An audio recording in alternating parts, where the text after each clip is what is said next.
Alors le projet du Gotha, il est assez ancien puisque nous avons déjà fait 5 versions éphémères seulement en période d'été, démontées tous les hivers, puisque mes clients, Patrick Tartari et David Barocas, étaient ici à titre de locataires. Et depuis qu'ils ont acheté l'année dernière tout l'ensemble Palm Beach, nous sommes assis dans la version pérenne du Gotha. Il y a eu une année off l'année dernière puisque nous avons fait Médusa, qui est le cabaret spectacle qui était juste contigu et mitoyen du Gotha.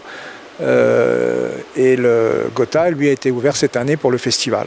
Donc nous avons travaillé quasiment 2 ans sur le projet, en collaboration avec les équipes techniques liées à la structure et le cabinet d'architecture d'intérieur Prospect Design, avec mon ami Samy Shams, avec qui nous avons fait énormément de réalisations communes, pour un aboutissement que je pense être assez optimum.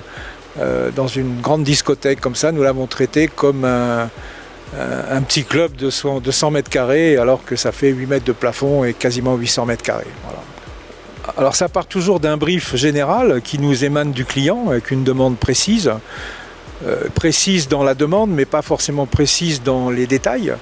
Et donc c'est à l'équipe, c'est un travail d'équipe, après un avant-projet de l'architecte. À partir de cette validation-là, on va rentrer dans les détails et passer en revue chaque couche de ce projet et aller jusqu'à la finition. Et pour nous, en ce qui concerne Colorsonic, la conception et l'installation de tout ce qui est, l'intégration de tout ce qui est technique, à savoir le son, la vidéo et les éclairages.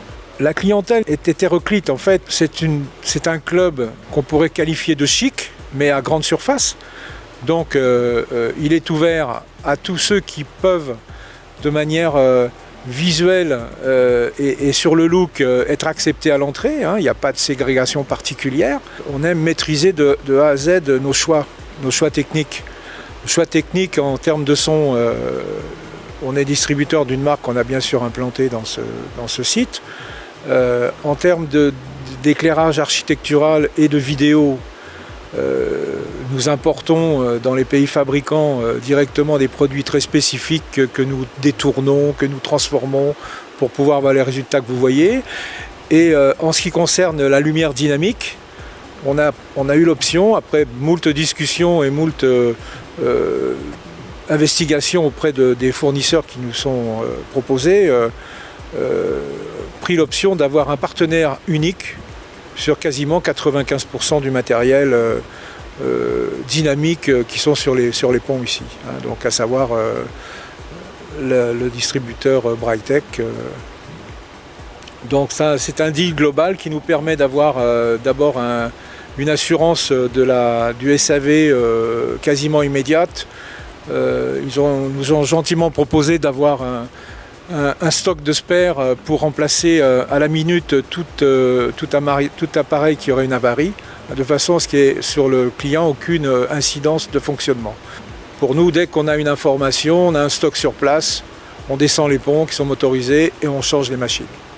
Alors le Gotha fait partie des très belles réalisations, mais bon, la carrière de Colorsonic date de 1986, donc j'ai moi en tête les dernières réalisations, puisque c'est toujours un peu les dernières années, les caves du roi de Saint-Tropez, le Jimmy's de Monaco, le Gotha, qui est pour moi la plus belle installation que nous avons réalisée de toute ma carrière.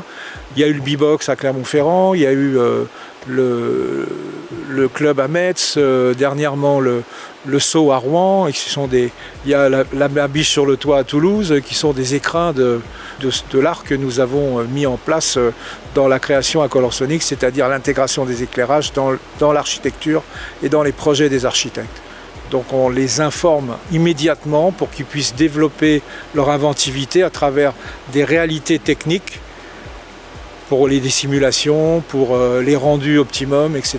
Donc voilà, depuis une dizaine d'années, on travaille de cette manière.